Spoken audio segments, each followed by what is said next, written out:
Praise the name of the Lord. Glorify the name of God. Hallelujah.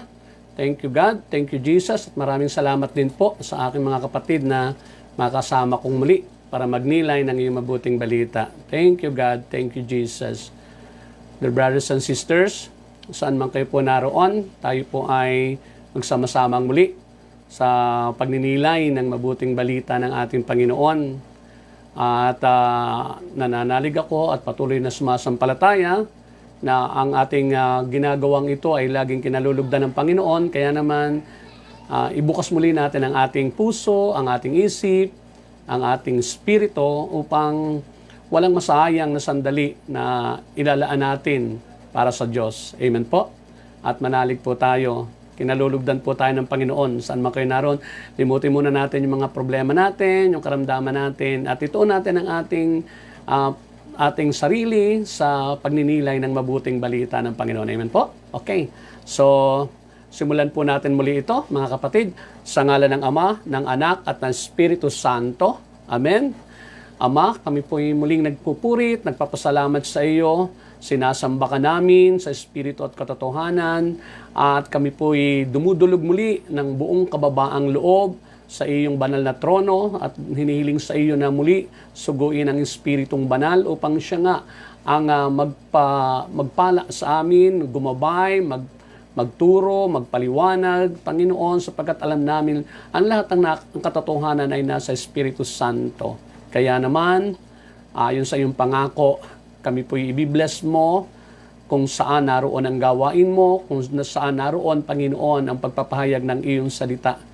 Kaya, Ama, muli, inaangkin po namin ang masaganang pagbuhos ng biyaya mo, ng pagpapala mo, lalo na ng kagalingan sa lahat ng mga may karamdaman, at yung tubig na amin pong inilalapit sa iyo, idinudulog sa iyo, ay muli mong babasbasan mamaya, Panginoon, sa aming pagninilay, O Diyos. At gagamitin mo ito para marami pa ang mabless, hindi lang kami. In Jesus' name. At Ama, inaangkin po namin muli ang tagumpay nito for your glory and honor.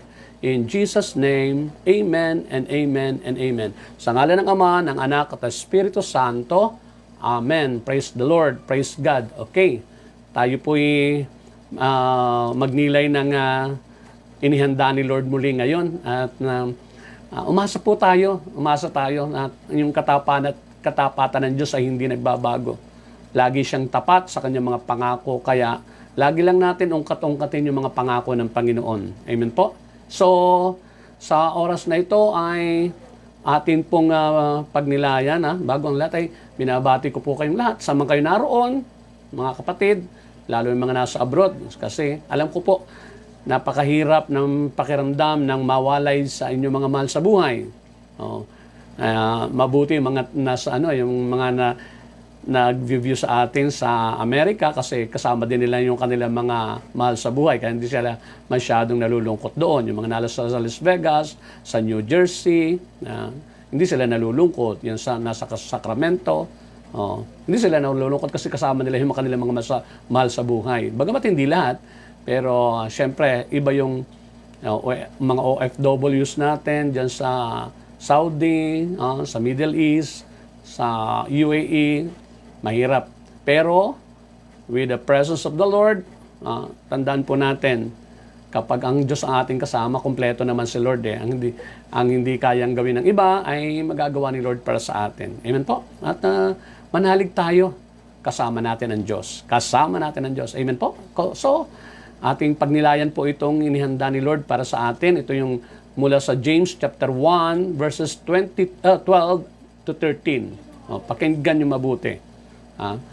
Pinagpala ang taong nananatiling tapat sa kabila ng mga pagsubok, sapagkat matapos niyang malagpasan ang pagsubok, tatanggap siya ng gantimpala ng buhay na ipinangako ng Panginoon sa mga umiibig sa Kanya.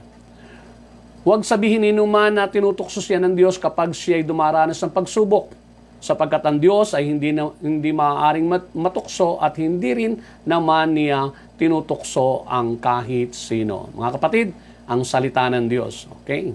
Ang ating ay gusto kong pamagatan nito na there are blessings in every problem. No?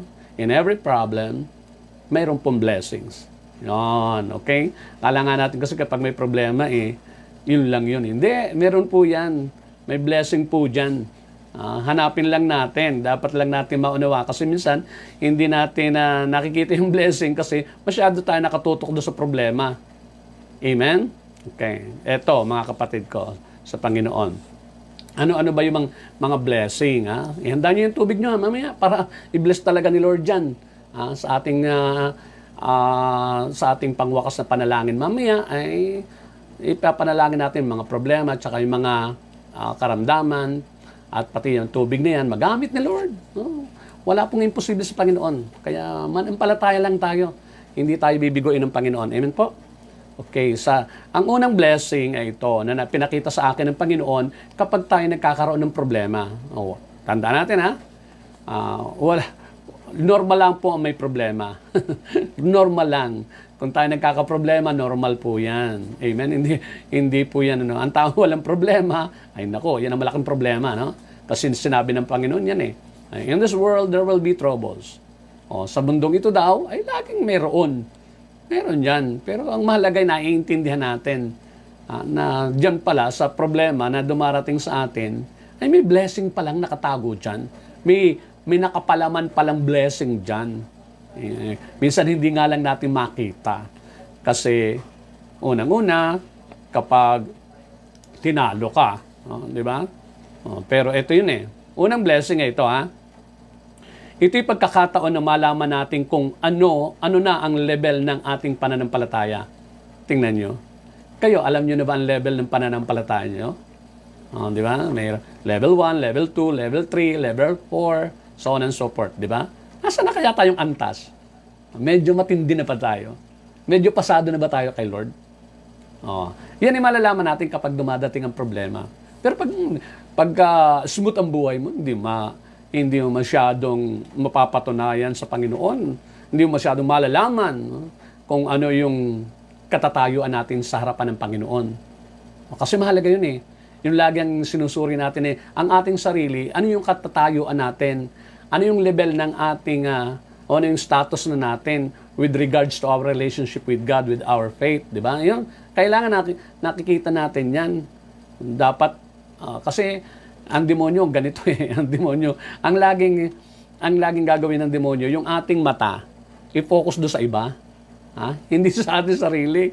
Gusto niya i-focus sa iba. Hanapin natin yung kapintasan ng iba. Hanapin natin yung mayroon sila na wala tayo. Yan, ganyan ang demonyo. Hindi niya aakitin tayo na lagi tayong manalamin. At ang tingnan natin ng ating sarili, kapag tanda natin, very personal ang trato sa atin ng Panginoon. Napaka-personal po, gaano man karami ang tao dahil sa kanyang kapangyarihan, sa kanyang kadakilaan, sa kanyang misteryo, tayo po ay puro personal ang kanyang relasyon sa atin. Amen? At malalaman natin kung anong level na tayo, kung gaano na ba tayo kalugod-lugod sa Panginoon. Kung talagang ang ating pananampalataya, ang iniuukol nating pananampalataya sa Kanya ay talagang pasado na kay Lord. Amen? Okay, eto yun Sabi dito, pakinggan nyo mabuti. 1 Peter chapter 1 verse 7. Ang ginto, bagamat nasisira, ay pinapadaan sa apoy upang malaman kung talagang dalisay. Gayon din naman, ang inyong pananampalataya, na higit na mahalaga kaysa ginto, ay sinusubok upang malaman kung ito'y talagang tapat. Sa gayon, kayo'y papupurihan, dadakilain at pararangalan sa araw na mahayag si Hesus Kristo. Tingnan nyo. Di ba? Ang daming blessing niyan. Di ba? Ang daming blessing. Kailangan lang mapatunayan na ang ating pananampalataya daw, sabi doon ay higit pa raw sa ginto Di ba? Ang ginto, dinadaraan sa apoy. Yan, ganyan din tayo. Dinadaraan tayo sa pagsubok. Pinapadaan tayo sa matitinding sikat ng buhay, sikat ng araw, init. Para malaman kung ikaw ba'y 12 carats lang, di ba? O kaya ikaw ay 14 carats, 16 karat, o 18 karat, 20 karat, 22 karat, or 24 karat gold. Yan. Pag sinabi 24 karat gold, ba? Kandidato na sigurado yan, meron ka ng kwarto, o meron ka ng silid sa langit. Ibig sabihin ay talagang anytime, finished product ka na. Di ba? Finished product na. Sigurado mo na wala ka ng pangamba, wala ka ng takot na bawian ng buhay. Bakit? Alam mo nang pupuntahan mo.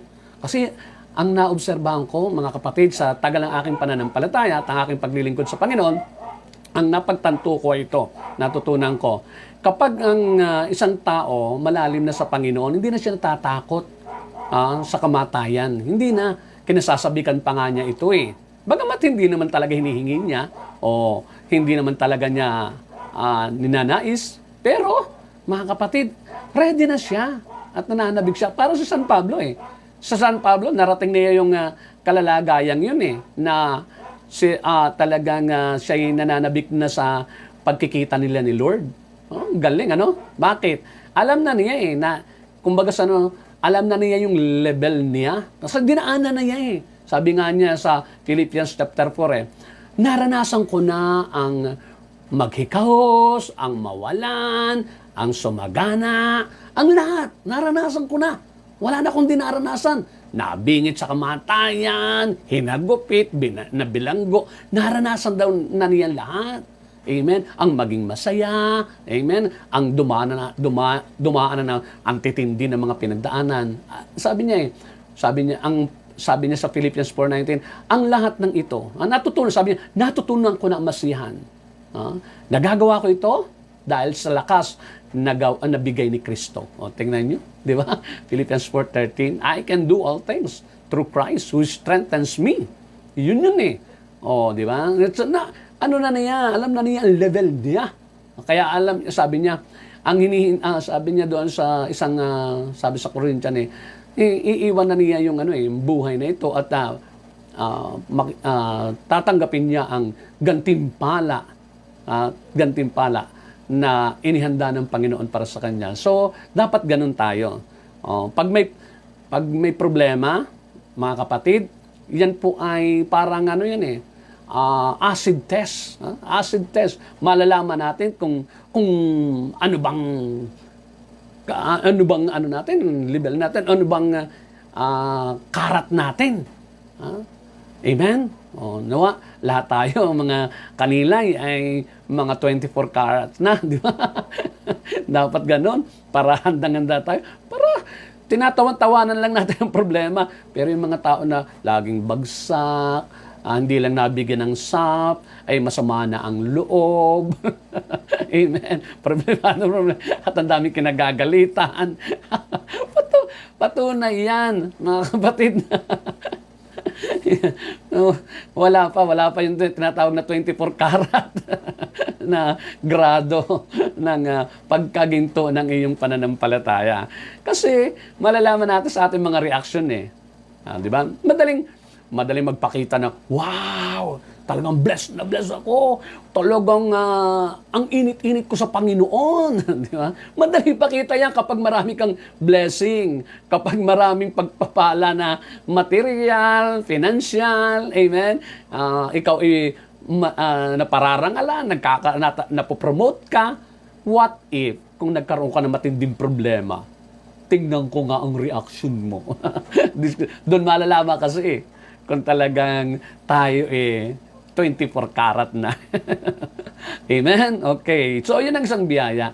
Yung malaman mo na kung ano na ang level natin. Isang biyaya yun. Mahirap yung akala mo. Akala mo okay ka. Akala mo sa langit ka. Hindi pala. Di ba? Ang hirap nun. So, ang isang blessing ay malaman mo kung ano ang kalalagayan mo, kung ano talaga ang katatayuan natin sa harapan ng Panginoon. Amen? Okay. Pangalawa, ito na biyaya. Ito'y pagkakataon na mas tumatag ang ating pananampalataya. Ibig sabihin, mag-increase pa. Mag-increase pa. Tingnan sa James chapter 1, verses 2 to 4. Sabi dito, mga kapatid, mag-alala kayo kapag kayo'y dumaraan ng iba't ibang uri ng pagsubok. O tingnan nyo, iba't ibang uri, hindi lang isa. Magala kayo kapag kayo'y dumaranas ng iba't ibang uri ng pagsubok. Dapat ninyong malaman na nagiging matatag ang inyong pananampalataya sa pamamagitan ng mga pagsubok. Dapat kayong magpakatatag hanggang wakas upang kayo'y maging ganap at walang pagkukulang. Ibig sabihin, pinipurify tayo. Talagang kinikinis ba tayo? Parang gano'n, kinikinis tayo. Di ba napansin nyo, ako po taga Laguna eh. Alam nyo, doon sa amin sa Laguna, mayroon isang famous town na ang kanilang primary industry ay wood carving. Wood carving. Yung pag-uukit yun ng mga images, pag-uukit ng mga larawan, mga kapatid, sa pamamagitan ng pait at saka syempre ng kahoy, inuukit yung ninuhubugan, ginagawang picture, ang dami kung ano-ano mga kapatid. Yon, wood carving ang tawag doon, pag-uukit. Alam niyo, hindi naman kaagad-agad diyan makinis. Hindi naman kaagad-agad makinis 'yan. Syempre kapag pinapait at pinupukpok nung martilyo para mahubog kung ano yung gusto niyang lumabas na itsura doon sa kahoy, naku, matagal po yan. At kapag na almost nakitang-kita mo, hindi pa rin iyon finished product. Ang gagawin doon, mga kapatid, meron tinatawag na papel de liha. Papel de liha, alam niyo, papel de liha, sandpaper sa English. Yun po ay yung nililok o yung inukit na kahoy ng image ay kakaskasin. Mayroong una, mas magaspang yon. Mayroong pangalawa, medyo pino-pino na ng konti. Hanggang sa pang ilang kaskas nung hanggang sa pinakang pino na papel de liha o sandpaper. Hanggang sa talagang makinis na. Pero hindi pa rin tapos yun. Pag makinis na yan, ang gagawin nun, saka pababarnisan. Yun. Pag binarnisan yon, mga kapatid ko sa Panginoon, mayroon pang first coating yon, tapos may second coating pa. I don't know kung ilan pang pahid yun bago maging talagang finished product. Amen? Ganun tayo, kapag tayo ay dumaraan ng problema, tayo po'y kinikinis. Pinatatatag lalo, o pinatitingkad lalo ang ating relasyon sa Diyos, pinatitingkad yung ating pananampalataya. Paano ka namang lalalim ang pananampalataya kung wala namang dumadaang pagsubok? Di ba? Kailangan dumaan tayo ng problema para sa gayon, mga kapatid, ay lalong tumingkad ang ating pananampalataya at relasyon sa Diyos. Amen? Kaya pag may problema, praise the Lord. Ang sasabihin natin, salamat Lord, lalong titingkad, lalong tatatag ang aking pananampalataya kasi marami akong mapapatunayan marami akong mararanasan dito na lalong magpapaangat, lalong magdadagdag ng aking pananampalataya, relasyon ko sa iyo. Amen? Kaya dapat hindi tayo reklamo ang ating isasalubong.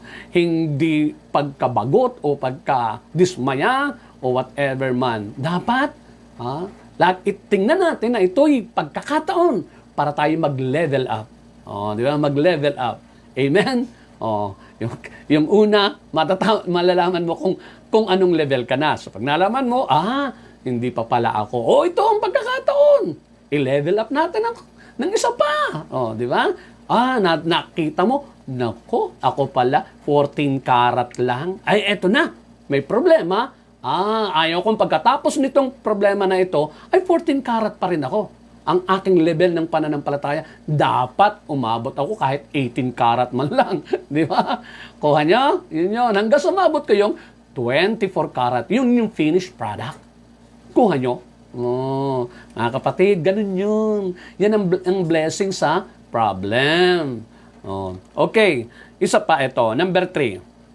Ito ay pagkakataon na matutunan nating maging mapagpakumbaba sa Diyos. Alam ninyo, the highest virtue, sabi nga, the mother of all virtues ay humility. Lahat ng magagandang ugali, mga kapatid, ang pinakang mother daw niyan, o pinakang nanay niyan, ay kababaang loob.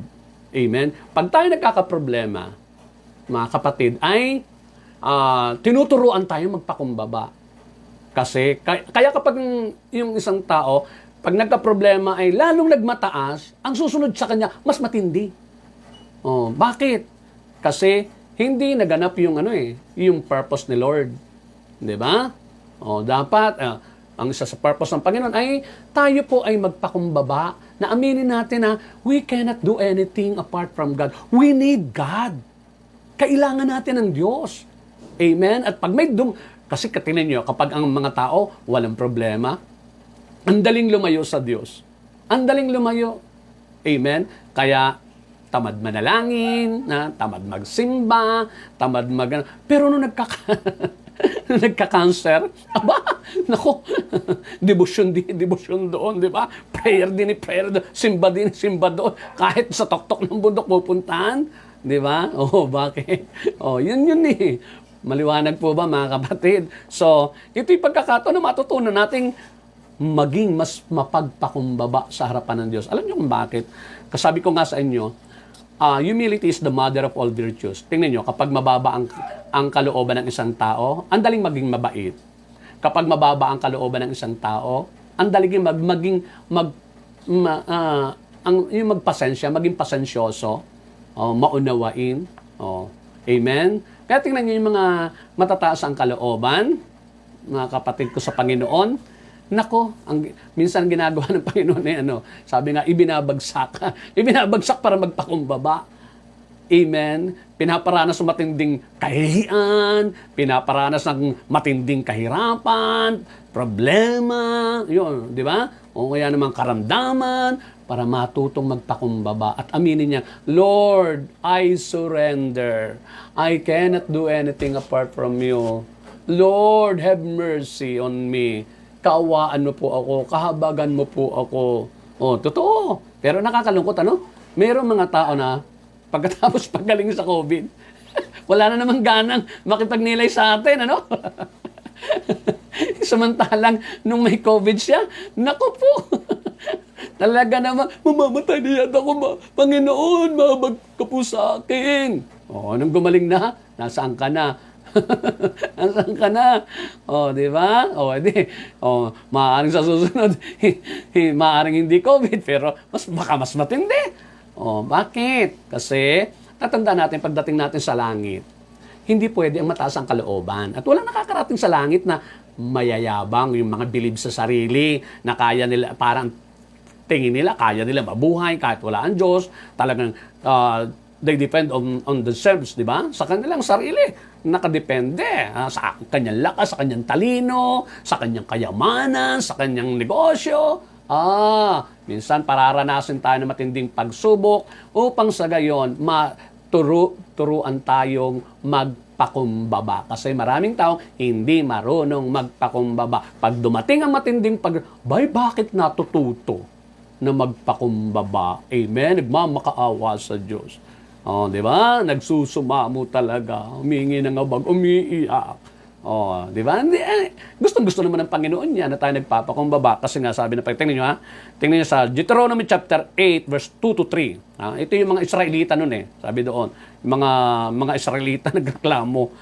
Alalahanin ninyo kung paano niya kayo pinatnubayan sa ilang sa loob ng 40 taon upang matuto kayong magpakumbaba. Actually, sabi nga nila, yun daw nilalakbay nila mula Egypt hanggang lupang pangako ay hindi dapat umabot ng ganong katagal.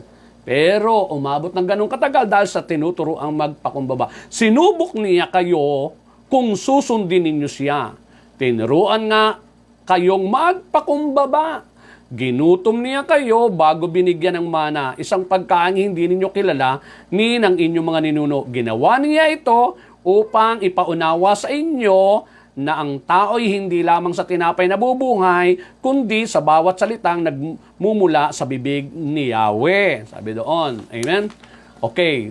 So, yun yung mga Israelita, bilib sa sarili, akala nga nilang kayang-kaya, Ang tagal-tagal nila nakarating doon sa lupang pangako. Ang dami-dami na dinaan ng hirap. Natuklaw pa ng mga ahas, tinalo pa ng mga kalaban nila, yung mga nadaanan na nakapaggera sila sa daan, at ang dami sa kanila ng lagas. Bakit?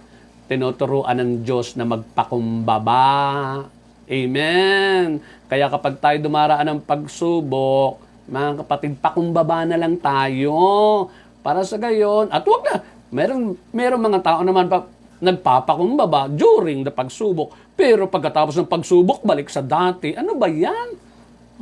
Hindi dapat manatili na tayo. Dapat more pa na tayo magpakumbaba sa Diyos. Pagkat wala naman tayo talagang may pagyayabang. Tingnan nyo, ang buong mundo, ang yayabang, kesyo kaya na nilang makapunta sa Mars, kaya nilang tumira sa buwan.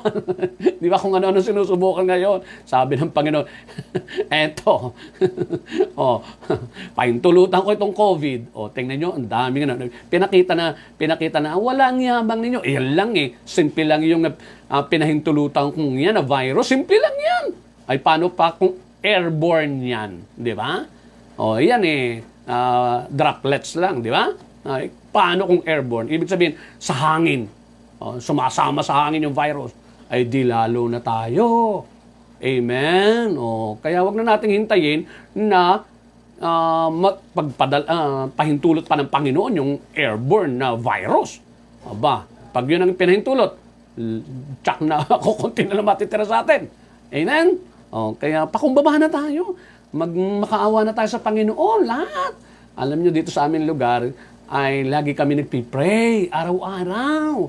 Amen, nag-i-intercede kami, nakaawaan tayo ng Panginoon, buong mundo. Every 6 p.m., nagpipray kami dito sa aming lugar. At nawa, dinggin nga tayo ng Panginoon. Pero lagi namin sinasabi, tulungan mo kami na magpakumbaba, makatulad kay Jesus sa kababaang loob. Amen po. Sabi sa Lamentation chapter 3, sa Panaghoy, Lamentation 3, verses 28 to 33. Kung siya'y palasapin ng kahirapan, matahimik siyang magtiis at maghintay. Siya'y magpakumbaba sa harapan ni Yahweh. At huwag mawala ng pag-asa. Tanggapin ang lahat ng pananakit at paghamak na kanyang daranasin. Mahabagin si Yahweh at hindi niya tayo itatakwil habang panahon. Bagamat siya nagpaparusa, hindi naman nawawala ang kanyang pag-ibig. Hindi niya ikatutuwang tayo saktan o pahirapan. Mga kapatid, tinuturuan nga lang tayo magpakumbaba. Amen? Bakit? Ayaw ng Diyos. Iisa lang ang magaling, iisa lang the best, iisa lang mahusay. In fact, isa lang naman talaga ang pag-asa natin. Wala tayong pag-asa kundi ang Diyos. Hawak niya lahat ang ating kailangan. Lahat ng ating kailangan, mula sa simula hanggang sa matapos ang ating buhay, nasa kamay ng Diyos. Tandaan po natin, pag sinabi niyang hindi ko ibibigay, hindi niya ibibigay. Kahit pa magsumikap tayo. But because our God is a good God, sobrang dakila, sobrang buti, mga kapatid. Kaya mapapansin niyo, may mga tao na kahit na ganun ay dumaranas pa rin ng kabutihan. Talagang di natin kayang questionin ang kalooban ng Panginoon Iba talaga ang kahabagan ng Diyos, ang pag-ibig ng Diyos, hindi kayang ipaliwanag. Kaya nga laging kong pasalamat sa Panginoon, Lord, salamat po, kayo po ang aming Diyos. Paano kaya kung pagkatapos tayong likhain ng Diyos? Bigyan ko kayo ng bigyan ko kayo ng isipin. Halimbawa, pagkatapos na likhain niya ang tao, tayong lahat, pagkatapos niya likhain, sinabi niya, Satanas, ikaw na ang Diyos ng mga yan. Papaano kaya tayo? Di ang hirap-hirap ng buhay natin. Di ba? Pag sinabi niya, Satanas, ikaw na lang ang Diyos ng mga yan. Total, nagkasala din lang yan. Ikaw na ang Diyos niyan. Iiwanan ko na yung mga yan. Di ba? Ang sigurado, grabing hirap natin. Di ba? Amen? But salamat kay buti-buti ng Panginoon. Ang ginawa ni Lord, para tayo makaiwas doon sa malaking parusa, sa praktis sa araw-araw na bunga ng kasalanan, ang ginawa niya, sinugo niya ang kanyang kaisa-isang anak. Sinugo niya ang kanyang kaisa-isang anak para yung parusa na para sa atin ay siya na ang magbata, siya na ang umako ng parusang iyon. Huwag lang tayong maparusahan. Kaya kapag tinanggap natin si Jesus bilang Panginoon tagapagligtas, tinanggap natin ang kanyang salita, isinabuhay natin, Dito pa lamang Dito pa lamang kikilos na si Lord. Dito pa lamang mararamdaman na natin na ang napakabutit pala talaga ng Panginoon. Amen? Dito pa lamang ipararanas na niya na ang inyong Diyos ay hindi malupit. Isang Diyos na nagmamahal, na handang isakripisyo maging ang anak just to prove His love. Amen? Para sa ating pong lagyan. Kay sino ka pa man dito sa mundong ito, mga kapatid, pangako ni Lord yan. Amen? Mahal na mahal po tayo ng Panginoon. Kaya kung dumaraan tayo ng pagsubok, maaaring isa sa dahilan kung bakit bigyan tayo ng isang blessing. At ang isang blessing niyan, mga kapatid ko sa Panginoon, ay ang turuan tayong magpakumbaba. Yung matuto tayong magpakumbaba. Matuto. Ibig sabihin, kapag ikay natuto, di ba? Biyaya yung may natutunan ka. Amen po. Okay. Sabi sa James chapter 4 verse 6, sabi, ngunit ang Diyos ay nagbibigay ng higit pang pagpapala. Kaya't sinasabi ng kasulatan, ang Diyos ay laban sa mga mapagmataas, ngunit pinagpapala niya ang mga mapagpakumbaba. Ay gusto niya tayong pagpalain lagi. Kaya kaya niya pinapahintulot ang pagsubok, sabi doon sa ating binasa, para matuto tayong magpakumbaba. Para sa gayon, marami pang pagpapala ang dumating sa atin. Amen? Marami pang biyaya ang dumating sa atin. Bakit? Natuto tayo magpakumbaba. Kung di tayo matututo magpakumbaba, tingnan niyo yung mga taong laging ang taas ng kalooban. Akala nyo, marami dyan, ngumingiti lang, tumatawa, humahalakak. Pero sa totoo lang, malungkot ang buhay pag nasa tahanan na. Totoo po yan. Pag nagsosolo na, malungkot na ang kanyang pamumuhay. Hindi na siya totoong yung katulad ng na humahalakak pag maraming tao. O kaya tingnan nyo maraming artista. Ito history naman Alam naman niya, maraming artista, hindi lang dito sa Pilipinas, sa buong mundo, mga kapatid na, sa kabila ng kanilang katagumpay at kasikatan, karangyaan ng kanilang pamumuhay, ay nagagawa pa magpakamatay. Ang dami niyan. Mga kapatid, hindi lang yun. Kahit hindi ang artista, yung mga may nasa power. Dito nga sa atin sa Pilipinas, may nabalitaan kayong ganyan Nasa power Di ba? Nagpakamatay na sa kanya ng lahat. Ang tali-talino pa nga Hindi lang dito sa Pilipinas nag-aral, sa ibang bansa pa. And yet, nagbaril sa sarili. Why? Kuha niyo mga kapatid. Okay. Now, ito. Pang-apat na biyaya ito. Ito'y pagkakataon na madagdagan ng ating mga nalalaman. Yon, mga nalalaman. Lesson ang tinutukoy dito. Yung hindi mo dati alam, nalalaman mo. Di ba? Nadagdagan ang iyong kaalaman, karunungan. Sabi dito, Job chapter 36 verse 15. Sabi, ang tao ay pinaghihirap ng Diyos upang bigyang aral. Turuan, ng lesson. Minsan kasi, kapag tayo hindi natututo, paulit-ulit yung problema natin, dapat matuto tayo. Amen. Let's learn our lesson from every mistake, for every resulta, yung consequences ng ating mga ginawang pagkakamali o kasalanan. Dapat matuto tayo doon. Otherwise, babalik ulit tayo doon sa test. Kasi bagsak nga, hindi tayo natuto Di ba ganon? Pag nag-aaral tayo, tapos nagdumating ang exam at bumagsak tayo, di ulit tayo ulit, grade 1 ka ulit. Hindi natuto Grade 1, tapos kuha ka ulit ng exam, bagsak ka na naman. Di grade 1 ka na naman. Di na nakalis sa grade 1. Kaya maraming Kristiyano, ang tagal-tagal ng Kristiyano, dahil tagal-tagal na nakakilala kay Kristo, pabagsak-bagsak hanggang ngayon. Nako, hindi na natuto. Di na natuto. Yan. Kaya sabi nga doon ang tao ay pinaghihirap ng Diyos upang bigyang aral ang kanyang pinagdurusa upang mabuksan ang kanilang pananaw. Upang mabuksan ang kanilang pananaw. Dati yung mga saradong pananaw, ito ang katuwiran ko, ito. Aba, paano nagka-problema? Oo nga pala. Tama nga si Brother Ding. Yung sinasabi niya, oo nga. Di mo natutunan ka. Kung di ka dumaan ng pagsubok, ng problema, hindi mo natutunan yan. Dapat matutunan. Sa bawat pangyayari, hanapin nyo. Lord, tanong mo kay Lord. Lord, ano ang lesson na mapapulot ko dito sa problemang ito? Amen? Ako ganyan Nagka-problema, puro utang. Sa utang, natutunan ko. Lesson, para wag ka mamroblema sa utang, wag ka mangutang. Amen? Oo, kaya talaga iniwasan ko yun. Para wag lang mga problema. Kapag kayo hindi nangungutang, ang laking bagay, magtiis. Kasi may pangako naman ng Panginoon eh. May pangako naman ng Panginoon. And God will provide all our needs. Kaya lang pag tayo nagagaman, naghahangad tayo, hindi tayo nakokontento, gusto nating sabak ng sabak sa ganito. Bandang huli, makikita mo, lubog ko sa utang. Dinaanan ko yan eh. Totoo yan, mga kapatid. Ang hirap. Kasi naghahangad ka na hindi naman pala yun ang plano ng Panginoon sa iyo. Hindi naman pala doon padadaanin ng Panginoon. Ikaw, nag-isip ka, ito. Nako, doon tayo nadadali ng demonyo. Okay. At isa pa. Number 5 pang huli ito. Ito ay pagkakataon na malaman mo, malaman natin ang mga tunay mong kaibigan. Totoong yan. Isang biyaya yan, isang blessing yan. Matutunan mo yung, kala mo kaibigan, hindi mo pala kaibigan. Sabi niyo sa Job chapter 2 verse 11. Tignan. Ang masamang nangyari kay Job, tingnan niyo naman, di ba? Si Job talaga ang tindi ng kanya naging problema. Basahin niyo na lang kung ano yung mga naging problema niya. Dumaan siya matinding pagsubok eh. Ang masamang nangyari kay Job ay nabalitaan ng tatlo niyang kaibigan, si Eliphaz, na Temaneo, si Bildad na Sohita, at si Sophar na Naamita.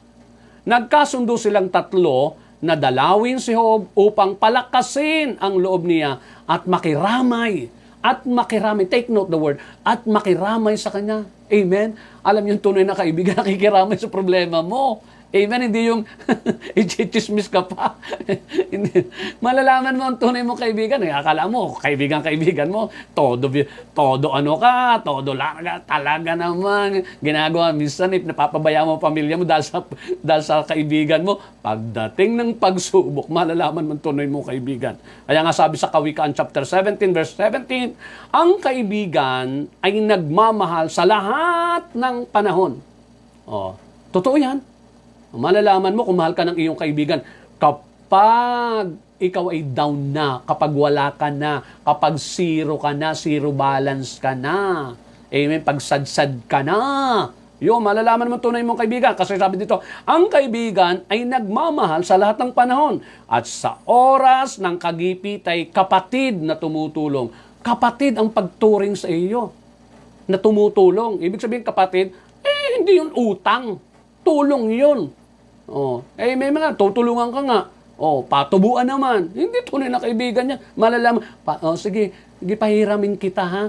Sige, maliit lang tubo ko sa iyo kasi magkaibigan tayo. Hindi totoong kaibigan yan. Gipit ka na nga, patutubuan ka pa eh. Di malalaman mo. Amen po? Nakuha niya mga kapatid. So yan ang 5 pinakita sa akin ng Panginoon. Ewan ko kung meron pa na mga blessing Panginoon. Pero yan ang pinakita sa akin na 5 blessings sa problem. Amen? Kapag tayo ay may problema, mga kapatid, ang simple lang, magpasalamat tayo. Sabi ng Panginoon, pag may problema tayo, pasalamat tayo. Huwag tayo mag-react ng kung ano-ano.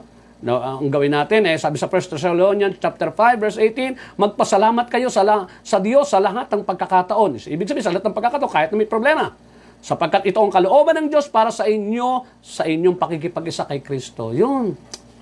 Pasalamat na tayo. Lord, thank you sa pagsubok. Thank you, Lord, sa problemang ito. Thank you, Lord. At makikita ninyo, malulugod ang Panginoon. Bakit? Ginawa natin yung pamamaraan, di man natin maintindihan. Yun kaysa naman magwala ka, kaysa naman magtumalong ka sa bangin. Di ba? Di magpasalamat ka.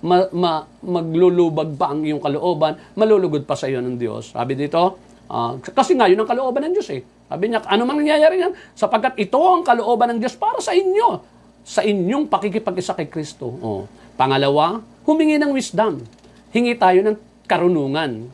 Paano masosolve? Paano natin malalagpasan ito? Sabi dito, James chapter 1, verse 5, ngunit kung ang sino man sa inyo ay kulang sa karunungan, humingi siya sa Diyos at siya ay bibigyan sapagkat ang Diyos ay nagbibigay ng sagana at hindi nanunumbat. Yun. So huwag tayo, hingi tayo, Lord, paano? Ano ba ang solusyon dito? Tulungan mo ako na masolve ito. Paano ba ang tamang kalooban mo na masolve ito, yung paraan mo. Yun. Kasi nga sabi ng Panginoon sa Isaiah chapter 55 verse 8, my ways are not your ways, my thoughts are not your thoughts. Iba daw ang pamamaraan ng Panginoon sa pamamaraan ng tao.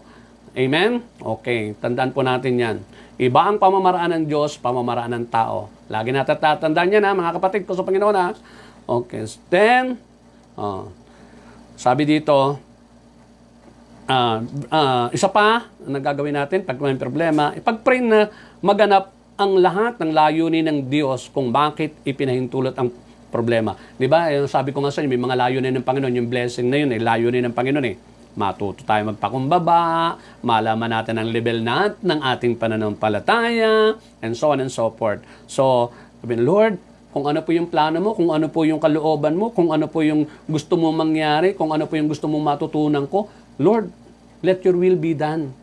Mangyari po, Panginoon. Sabi sa Luke chapter 22, verse 42, eto si Jesus mismo, nagdasal sa kanyang ama. Sinabi niya, Ama, kung loloobin mo, ilayo mo ako, ilayo mo sa akin ang kopang ito. Ngunit huwag ang kalooban ko ang masunod, kundi ang kalooban mo. Pag nagpipray tayo, Lord, ako, gusto kong mawala itong sakit na ito, pero kung ano po yung kalooban mo. Lord, gusto ko mawala itong boss kong ito. O itong taong ito, ayaw ko, gusto ko pero kung anong kalooban mo, Lord, maganap at matutunan ko kung ano yung purpose mo, kung ano yung layunin mo, kung ano yung plano mo. Amen? Maganap sa akin. Amen? Yun.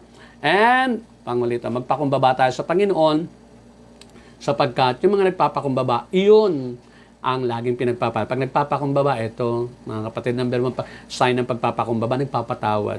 Totoo po yan. Kaya nga sabi ng Panginoon sa Mark chapter 11, verse 25, kapag kayo mananalangin, patawarin muna ninyo ang nagkasala sa inyo upang ipatawad din sa inyo ang inyong kasalanan. Amen? Ngunit kung hindi kayo magpapatawad, di rin kayo naman patatawarin ng aking amang nasa langit. Amen? Isa sa sign ng pagpapakumbaba, yung hindi mo itinuturing na ikay higit sa iyong kapwa. So, lahat tayo makasalanan. Sino ako para hindi magpatawad? Ako'y makasalanan din. Nangangailangan din ako ng kapatawaran. Sinabi sa Bible yun Di ba? Pag pinag-aralan natin sabi ng Panginoon ikaw nga, nangangailangan ka rin ng patawaran Pinatawad kita, magpatawad ka rin. Pare-pareho lang naman kayo ikaw nga, napatawad ko Patawarin mo rin yung nagkasala sa iyo. Amen? Okay, maliwanag po. At ang dadaloy, yun kasi ang number 1 sign ng nagpapakumbaba na humaharap sa Diyos. Amen po. Okay, tayo po yung malalangin. Ihanda niyo po yung tubig niyo, mga kapatid ko sa Panginoon. At ano man yung pinagdaraanan natin problem, tandaan po natin, kasama natin si Lord. Nandyan lang si Lord. Huwag tayong mag-alala. God will make a way where there seems to be no way. Kahit akala natin walang pag-asa, tandaan po natin, basta may Diyos, may pag-asa, sapagkat ang pag-asa natin ay Diyos. Amen? Siya ang pag-asa. Wala tayong pwedeng asahan ng 100%, kundi ang Diyos, siya lang ang sure. Amen? At sa oras na ito, mga kapatid, dadaloy muli ang biyaya ng Panginoon. Amen po? Lumapit tayo sa Kanya. Hallelujah. Hallelujah. Father God, salamat po at kayo po ang aming Diyos. Salamat po at kayo ay mabuting Diyos. Salamat po at kayo ay mahabaging Diyos. Salamat po at kayo ay Diyos ng pag-ibig. Salamat po at kayo ay Diyos na tapat. Salamat po at kayo po ay Diyos na nakakaalam, nakababatid ng lahat. Wala pong lihim sa iyo, walang hindi mo alam. Thank you, Lord, at kayo po ang aming Diyos. At salamat po, Panginoon, kayo po yung mapagpatawad. Paano kaya, Panginoon, kung hindi kayo ang aming Diyos? Wala kaming pag-asa, wala kaming direksyon, wala kaming katiyakan. Pero dahil ikaw ang aming Diyos, meron kaming katiyakan, makakalapit kami sa iyo, makakahingi kami sa iyo, sapagkat tapat ka. Dahil sinabi mo, lumapit kami mga napapagal at napapagod sa aming mga pasanin, at bibigyan mo kami ng kapahingahan. Pangako mo po yan. Sa Matthew chapter 11, verse 28. Sa Matthew chapter 7, may pangako ka rin, Panginoon. Humingi kayo at kayo bibigyan. Humanap kayo at kayo makasusumpong. Kumato kayo at ang pinto ay bubuksan para sa inyo. Kung kayo na masasamay, nakapagbibigay ng mabubuting bagay sa inyong mga anak, gaano pa kaya ang inyong amang nasa langit? Ipagkakaloob niya ang mabubuting bagay sa mga humihingi sa Kanya. Kayo po, Ama, nagsabi niyan sa pamamagitan ng iyong anak na si Jesus. Kaya sa pamamagitan pa rin ng Panginoong Jesus, kami po'y lumalapit sa iyo. Alam po namin, hindi kami karapat-dapat, pero dahil mabuti po kayo, dahil mayroong Jesus na namatay sa krus para sa amin, para kami mailapit sa iyo, maging tulay namin patungo sa iyo. Sabi mo po yan, siya ang aming daan patungo sa iyo. Kaya naman, dalangin namin, Lord, una sa lahat, patawarin mo kami sa aming mga kasalanan, kahabagan mo po kami, ano man na nakita mo na mga kasalanan para namin. Sa totoo lang, lagi naman talagang nagkukulang pa rin kami, kakasala. Pero narito po kami nagpapakumbaba, nagmamakaawa po sa inyo. Patawarin niyo kami sa mga pagkakataon nang hatol din kami sa iba. Panginoon, nakapagsalita rin ng laban sa pangalan ng iba, lalo na mga taong hindi naman namin lubusang kilala, pero nahahatulan namin. Patawarin mo po kami. Kami man ay makasalanan din, marami rin kaming kapintasan. Kaya patawad po, Lord, sa lahat-lahat. Yung naisip naming masama, nasabi naming masama, lalo yung nakasakit ng damdamin ng iba, yung naikilos naming pangit sa iyong harapan, patawarin mo po kami, Panginoon. Patawad po, Panginoon. Lord, nagpapakumbaba kaming susumamo sa iyo, sapagkat alam namin, Panginoon, ikaw ang aming pag-asa. Nananalig po kami mahabagin ka, mapagpatawad, maawain, at mahal na mahal mo kami. Kaya Ama, sa ngalan po ng anak na si Jesus, dalangin po namin, Panginoon, lahat ng mga may karamdaman ngayon na nakikipagnilay nito, kahit yung mag-review, Panginoon, sa replay, sa YouTube, Lord, please, i-bless mo po silang lahat. Pagalingin ang kanilang mga karamdaman. Sa lahat na makikipag-isa sa panalangin ito, Lord. Palayain mo sa kanilang mga pinagdaraanan. Tulungan mo sila sa kanilang mga problema. Ano man ang karamdaman nila mula ulo hanggang talampakan, kahit sa dugo, sa buto, sa laman, sa balat, sa amang bahagi ng kanilang katawan. Lord, please, i-bless mo sila. Pagalingin ganap, body and soul. Lord, in the name of Jesus, mahabag po kayo. Touch them, Panginoon. Yung tubig, Lord. Sa ngalan po ng anak na si Jesus, nawabasbasan mo ito. Daluyan mo po ng iyong grasya, ng iyong kapangyarihan, ng iyong biyaya, ng iyong pagpapagaling. Panginoon, ang bagong buhay. Wala po namang imposible sa iyo. Wala namang mahirap. Dinadalangin ko po, Panginoon, ang mga kapatid kong tunay na nananalig ngayon. Tunay na sumasampalataya at di nag-aalinlangan. Paranasin mo sila ng iyong kabutihan. Paranasin mo sila, Panginoon, ng iyong kapangyarihan, ng iyong kadakilaan, ng iyong pagmamahal. In Jesus' name. Yung mga problema nila, pangangailangan, Lord. Alam ko po, marami kang paraan para padaluyin mo ang biyaya mo. And I pray, masolve lahat ng kanilang mga problema. At, Lord, tumimo sa kanilang puso ang mensahe mo kung bakit mo ipinahintulot ang mga problemang yan. Na dyan pala, may blessing diyan na kapaloob. At makita namin, mapasa amin yung blessing na yan. Higit sa lahat, yung mga answered prayers namin, Lord, yung relasyon namin sa iyo, lalong tumingkad, lalong lumalim, magawa naming manalig sa iyo ng lubusan, mahalin ka ng lubusan, Panginoon, sapagkat iyon ang kalooban mo. Iyon ang lagi mong layunin, pangkalahatan para sa amin, sa mga problema na aming dinaranas. Ang lalo pang maging close kami sa iyo sapagkat alam namin, ikaw ang aming pag-asa, ikaw ang aming buhay, ikaw ang aming buhay na walang hanggan. Ama, yakapin mo po ang bawat isa. Saman sila naroon. Lalo yung mga OFWs na nangungulila sa kanilang mga mahal sa buhay. Padama mong hindi mo sila iniiwan, kasama mo sila. Sa ngalan po ng anak na si Jesus. Maraming pong salamat, Ama. Thank you so much sa kabutihan mo. Salamat, Panginoon. Mga kapatid, receive your healing in the name of Jesus and receive your answered prayers, your blessings, whatever man yan. Receive the help of the Lord, the grace of God. Pinalalaya kayo at pinagpapala ng Panginoon. In the name of Jesus, huwag kayong mag-aalinlangan. Our God is a faithful God. He loves us so much. Mahal na mahal niya tayo. Salamat Ama, salamat po sa lahat ng ibinuhos mong biyaya mong ito, kagandahang loob. Salamat ng maraming marami. We will praise you, we will adore you, we will worship you. Hanggang kami nabubuhay, Panginoon, paglilingkuran ka namin at mamahalin. In Jesus' name, Amen and Amen. Sa ngalan ng Ama, ng Anak at ng Espiritu Santo, Amen, Amen at Amen. Mga kapatid, maraming pong salamat sa walang sawa niyong pagsama. Hindi ko mabanggit ang inyong mga pangalan. Alam ng Panginoon kung nasaan kayo at lahat tayo tumanggap tayo ng biyaya. Huwag lang tayo mananawa, mga kapatid. Huwag tayo mananawa. God is a faithful God at tandaan po natin, hindi tayo iiwan kailanman. Mga kapatid, salamat po at nawa. Kung loloobin ng Panginoon ay sa susunod na Lunes dito sa Pilipinas. Ganon. 7:30 pa rin po ang ating bagong oras at huwag niyong kalilimutang i-share at mag-subscribe kung hindi pa kayo nakaka-subscribe. At sabihin niyo sa ating mga kaibigan, sa inyong mga ka-Facebook na mag-subscribe do sa YouTube channel ko, Brother Ding Alban.